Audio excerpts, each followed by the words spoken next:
to be better. And you said it's a global timeout. What do you mean by that? Yeah, it's like everyone sit down, be humble, to quote the great prophet Kendrick Lamar. But like, no, seriously, sit down and let's reevaluate some things. Let us unearth and shake up the things that we have been trying to hide within ourselves, within our nation.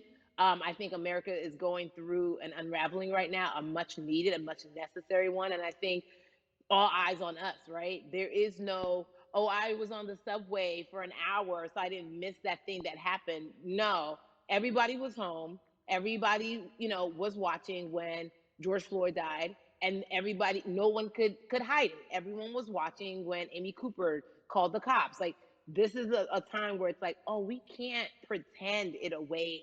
We can't excuse it away. No, no, no, no, no. It's a global timeout. Sit down, watch, and let's learn.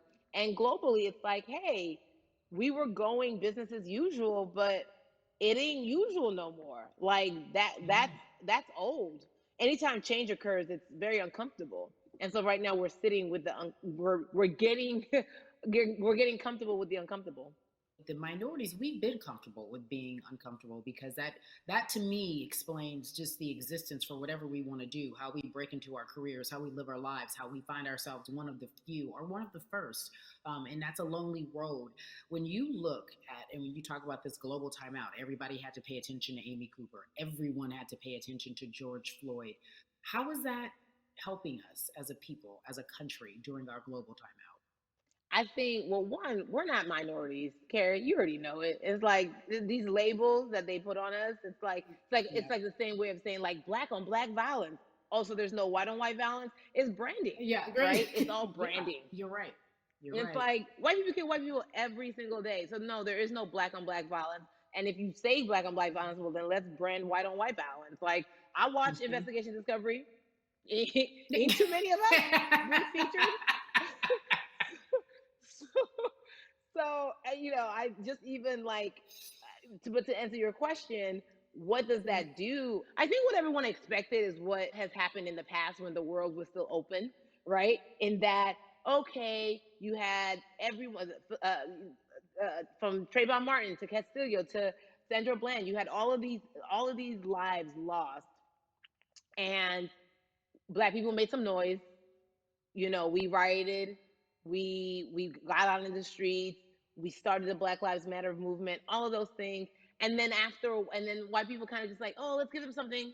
And then it's just like, is it over? It's like Oscars so black. Okay, okay, good. We gave some Oscars. Are we good now? Like, are we even? Hmm. And it's now it's just Hmm. like, oh no, no, no, no, no. This is not about like a band-aid. It's like, yo, we might have to amputate the leg a little bit, but it's all right because we're gonna by amputating the leg, we're gonna save the body.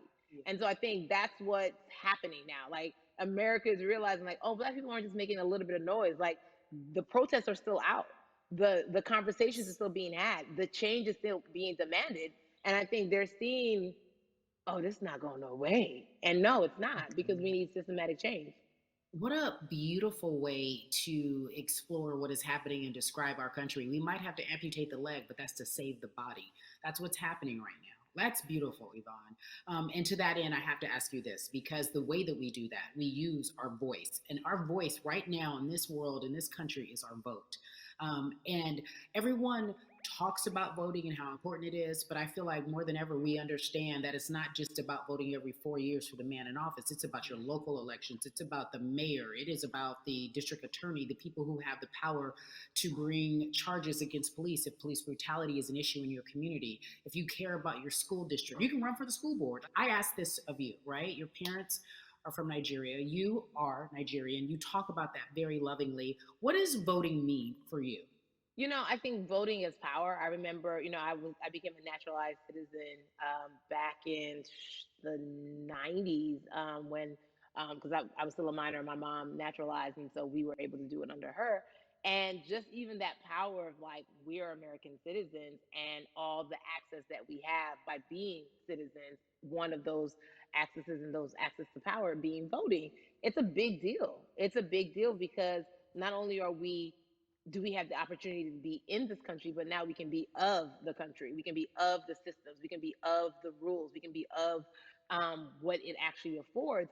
But I think going back to your earlier comment about just the setup of systems, I think we are done a disservice. Either it's schools or whatever it is, and I'm not putting teachers on blast. I think teachers do a phenomenal job, but for some reason, Sure. we do not, and give them all the raises. I know too many parents who are like, I might, this child of mine, I do love them, but hey, who, where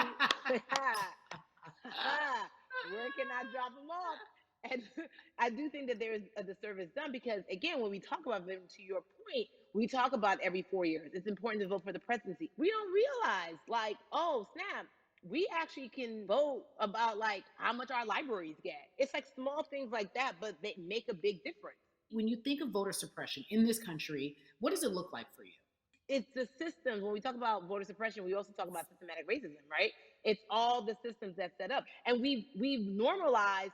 Okay, maybe your job will give you a half day, or maybe you'll be able to get this luxury. It shouldn't be a luxury. It should be built into the system. It should be built into the fabric of how we vote. But maybe you'll be able to get this luxury in order to enable you to go vote. Think about everything disenfranchised, marginalized Black person has to endure in a day. So in a day, you need to get to work. If something happens to your car, if something happens to your child care, if something happens to, there's so many factors along the way that can send you into a tailspin as an American. And then you add on as a person of color. If you're just trying to get to vote and you already have to go through all of these hurdles and hoops in your everyday life, imagine the one day when your voice really is supposed to matter the most in this country. But then you also see all the times that you try to have your voice matter and then it's been shut down, repressed, told it doesn't matter. And then you're kind of like, what's the point? How do we keep hope though?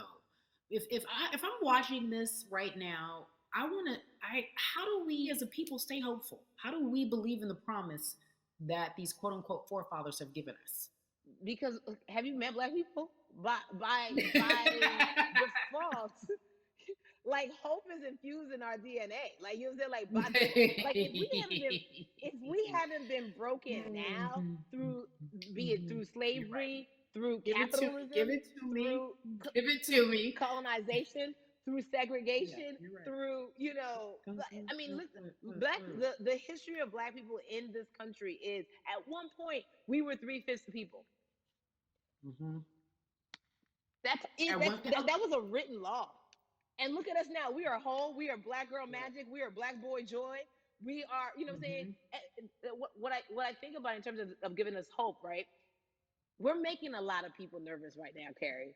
We're Oh, making a girl. lot of people Ben. nervous right now because they're like, dang, we put all these obstacles in their way, and these jokers are resilient. But that should give us hope. That should give us hope that like we can't stop, won't stop. I mean, I went to the school of Diddy. You know what I'm saying? Hashtag, Harlem shaking it right now. Can't stop, won't stop. And I think that's our motto. We can't stop voting and we won't stop voting. We can't stop marching and we won't stop marching. We can't stop thriving and we won't stop thriving.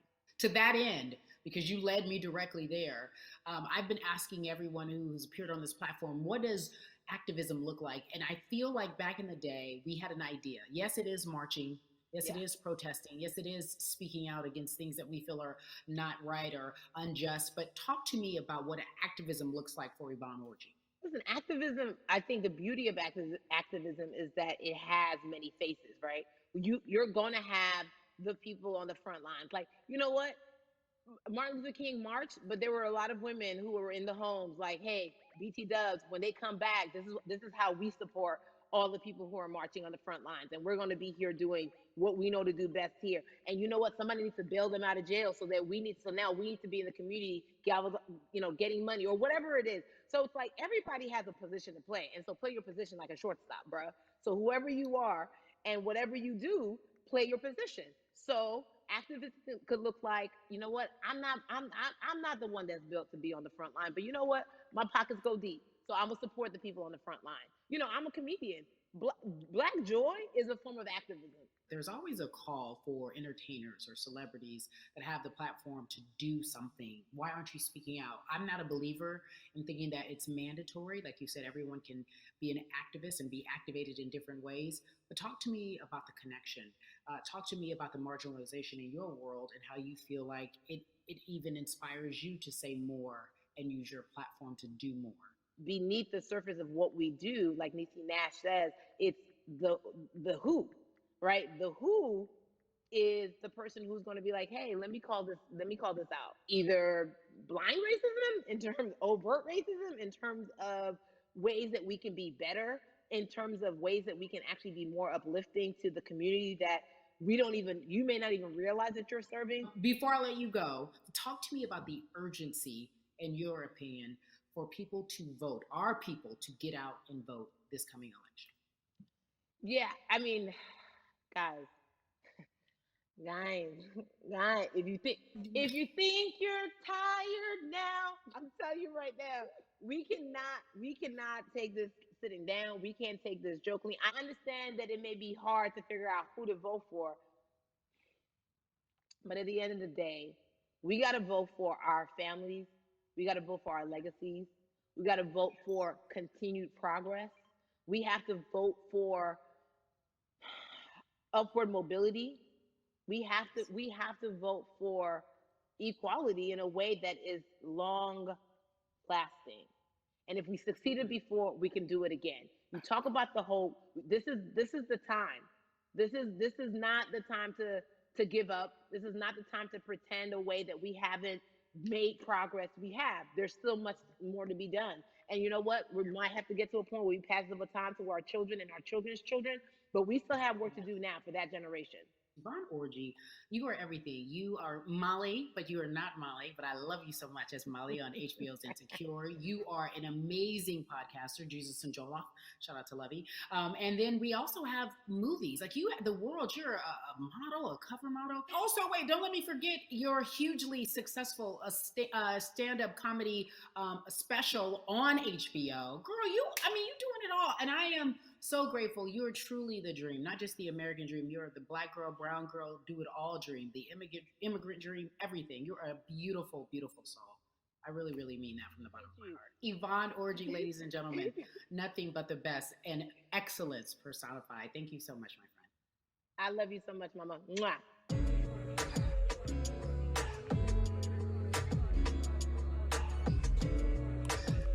Yeah, la la. So, Atlanta has been one of the hotbeds in terms of political unrest and social injustice. We've seen so much happen in that city, and we've also seen so much come from that city, including one of our very own founding fathers of the civil rights movement, and that's Martin Luther King Jr. But right now, we want to welcome in someone who has used his platform to talk about voting, to talk about racial injustice, and how he's trying to help. Atlanta's very own Russ joins us now on We the People. Russ, I'm not going to fan out and tell you what some of my favorite songs were that I listened to repeat on yours. We're going to get to the topic at hand. So, we got to talk about recently you did an interview where you shared your outlook on culture and music. And you also were very candid about the fact that you have a privilege and that it's necessary for you to give back. Tell everybody about what that means. As like it's very obvious, I'm white and I'm in black culture and I'm benefiting financially off of it. So I feel like if you're a white person financially benefiting off of black culture, you have to put finances back into black culture. It's just that simple. The screenshots with your feelings, it just comes off like fake empathy because it comes off very dismissive and very oh, that sucks for y'all. But anyway, back to what I was doing. Have you felt that way always, or is it now